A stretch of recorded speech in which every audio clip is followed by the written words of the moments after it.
Dear students, welcome to enrich digital academy. हम लोग आज सॉल्व कर रहे हैं जेई मेंस 2023 की फर्स्ट शिफ्ट के क्वेश्चंस।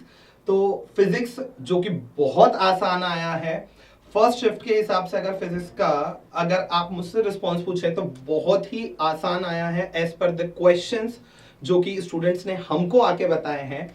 उनमें से कुछ क्वेश्चंस हम यहाँ पर सॉल्व करवा रहे हैं। तो let's move towards this question. ये क्वेश्चन आया है मॉडर्न फिजिक्स से, जिसमें लिखा है which statement is correct about photo electric effect. Photo electric effect के अंदर कौन सा स्टेटमेंट करेक्ट है। जो फोटो इलेक्ट्रिक इफेक्ट एक्सपेरिमेंट है जिनमें हम डिफरेंट टाइप्स ऑफ ग्राफ्स पढ़ते हैं, उनमें से कौन सा पॉइंट इन चारों में से करेक्ट है। तो उसके लिए सबसे पहले पढ़ते हैं फर्स्ट वाला, that is maximum kinetic energy depends upon intensity of light. के मैक्स जो होती है, के मैक्स उसके लिए, ठीक है, के मैक्स जो है वो होता है EV not, that is depending upon stopping potential. और हमारा स्टॉपिंग पोटेंशियल जो है वो फ्रीक्वेंसी पर निर्भर करता है। सो ये वाला ऑप्शन हमारा हो गया इनकरेक्ट। सेकेंड ऑप्शन लिखा है stopping potential is dependent only on work function of metal. क्या स्टॉपिंग पोटेंशियल वर्क फंक्शन पर डिपेंड करता है? बिल्कुल नहीं। Stopping potential is a function of frequency, या फ्रीक्वेंसी के साथ स्टॉपिंग पोटेंशियल को रिलेट किया जाता है। सिर्फ वर्क फंक्शन पे निर्भर करेगा, बिल्कुल गलत बात है। Stopping potential frequency of incident light और वर्क फंक्शन दोनों पर निर्भर करेगा। तो ये ऑप्शन भी हमारा इनकरेक्ट हो गया। Photo electric effect can be explained by wave nature of light. अगर हम फोटो इलेक्ट्रिक इफेक्ट को वेव नेचर से एक्सप्लेन कर पाते तो हमारा क्वांटम फिजिक्स का मतलब ही नहीं था। यानी फोटो इलेक्ट्रिक इफेक्ट हम वेव नेचर से एक्सप्लेन नहीं कर सकते। That's why we have considered the light has dual nature, that is one of the nature of light is particle nature, therefore photoelectric effect can be explained by the particle nature. photoelectric effect particle nature पर depend करेगा। तो हमारा correct answer है D. ठीक है, let's move towards next question, which is a circular loop of radius 10 by root pi centimeter is placed in a linearly varying perpendicular magnetic field which has magnitude 0.5 Tesla at time t equals to 0. The magnetic field reduces to 0 at t equals to 0.5 second. Then find the EMF induced in the loop at t equals to 0.25 seconds. So, बच्चा लोग, this question is from the topic electromagnetic induction. तो बालकों, हमें कैसे करना है इस question को? सबसे पहले let us consider a circular loop. हम एक सर्कुलर लूप बनाएंगे जिसमें हम अज्यूम करेंगे कि मैग्नेटिक फील्ड इनवर्ट है, क्योंकि यहां डायरेक्शन स्पेसिफाई नहीं करा गया है। जहां टाइम वेरिंग मैग्नेटिक फील्ड है, यानी डीबी बाई dt दिया गया है, और वो लीनियर है, लीनियर वेरिएशन है। ठीक है, रेडियस लूप की दी हुई है। हमारे पास इंड्यूस्ड ईएमएफ का फेरेडे लॉ से जो फॉर्मूला होता है वो है induced EMF E equals to minus D phi by D T, that is equals to E equals to minus of area A into DB by D T. ठीक है, हमें जो ईएमएफ निकालना है वो T इक्वल्स टू 0.25 पे निकालना है, क्योंकि मैग्नेटिक फील्ड 0 से 0.5 सेकेंड में, 0 टाइम से 0.5 सेकेंड में मैग्नेटिक फील्ड 0.5 टेस्ला से 0 हो चुकी है। तो आधे टाइम पर, अगर हम 0.5 सेकेंड्स में वो पूरी तरीके से 0 हो चुकी है, तो आधे टाइम पर दैट इज 0.25 सेकेंड्स में वो कितनी होगी? तो 0.25 सेकेंड्स में हम देखेंगे कि मैग्नेटिक फील्ड भी आधी हो जाएगी। इन 0 to 0.25 सेकेंड्स अगर हम बोले तो मैग्नेटिक फील्ड हो जाएगी 0.5 से 0.25, क्योंकि आधे टाइम में मैग्नेटिक फील्ड आधी ही डिक्रीज होगी।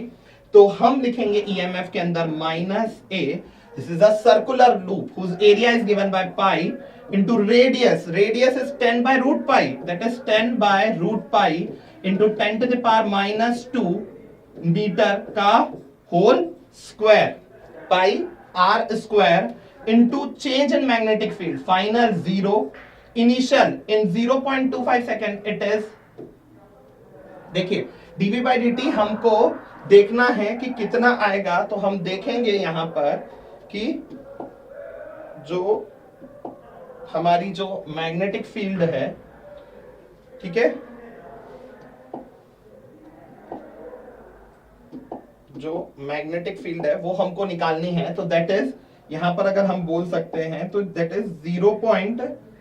यहां पर 0.5 इनिशियली माइनस 0.25 फाइनली, है ना, ये हमारे पास में B final minus B initial का रेशो आ गया, जिसको हम यहां पर माइनस के साइन को प्लस कर सकते हैं इस तरफ लाके, और dt की वैल्यू हो गई 0.25 सेकेंड्स।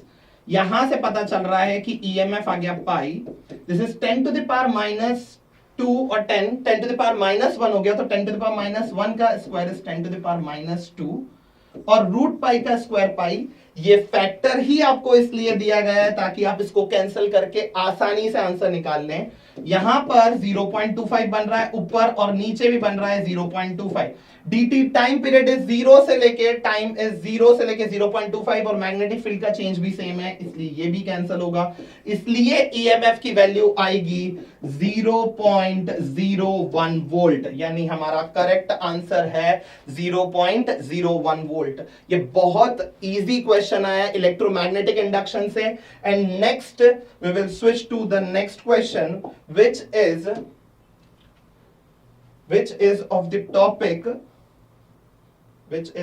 topic